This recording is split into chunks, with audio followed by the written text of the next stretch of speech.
कृषि कानून के मसले पर किसानों और विपक्ष के विरोध का सामना कर रही भारतीय जनता पार्टी अब फ्रंट फुट पर खेलने की तैयारी में है।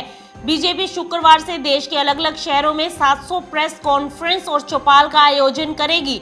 इसके जरिए मोदी सरकार द्वारा लाए गए कृषि कानून के फायदों को गिनाया जाएगा और किसानों को इसके बारे में समझाया जाएगा। केंद्र सरकार द्वारा लाए गए 3 कृषि कानूनों का किसान पुरजोर विरोध कर रहे हैं। पिछले 2 हफ्तों से दिल्ली की सीमाओं पर किसानों का डेरा है। केंद्र सरकार ने किसानों के साथ बात करने की कोशिश की, कानूनों में कुछ संशोधन भी सुझाए, लेकिन बात नहीं बन सकी।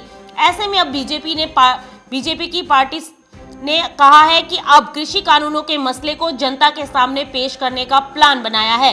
आपको बता दें कि बीते दिन ही कृषि कानून पर एक बुकलेट जारी की गई थी, जिसमें तीनों कृषि कानूनों के फायदे को गिनाया गया था। इसके अलावा कृषि मंत्री नरेंद्र सिंह तोमर, वाणिज्य मंत्री पीयूष गोयल ने भी प्रेस कॉन्फ्रेंस कर कृषि कानून के फायदे गिनाए थे और किसानों से आंदोलन खत्म करने की अपील की थी।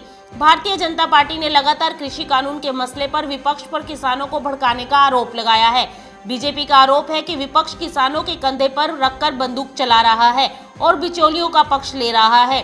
बीजेपी का दावा है कि तीनों कानून किसानों के फायदे के हैं। अगर किसानों को कुछ शंकाएं हैं तो बातचीत से हल निकल सकता है।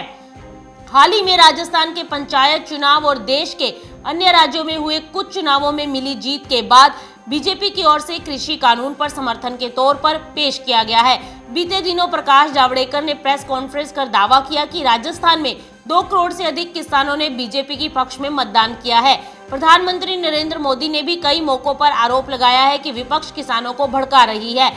पीएम मोदी ने कहा है कि सरकार एमएसपी खत्म नहीं करेगी, मंडी सिस्टमों में भी किसी तरह का कोई बदलाव नहीं होगा। सरकार की ओर से भी किसानों को जो लिखित संशोधन दिए गए थे उनमें इनका जिक्र किया गया था। हालांकि किसानों ने सरकार के संशोधनों को मानने से साफ इनकार किया है और कानून रद्द करने की अपनी मांग पर अड़े हैं।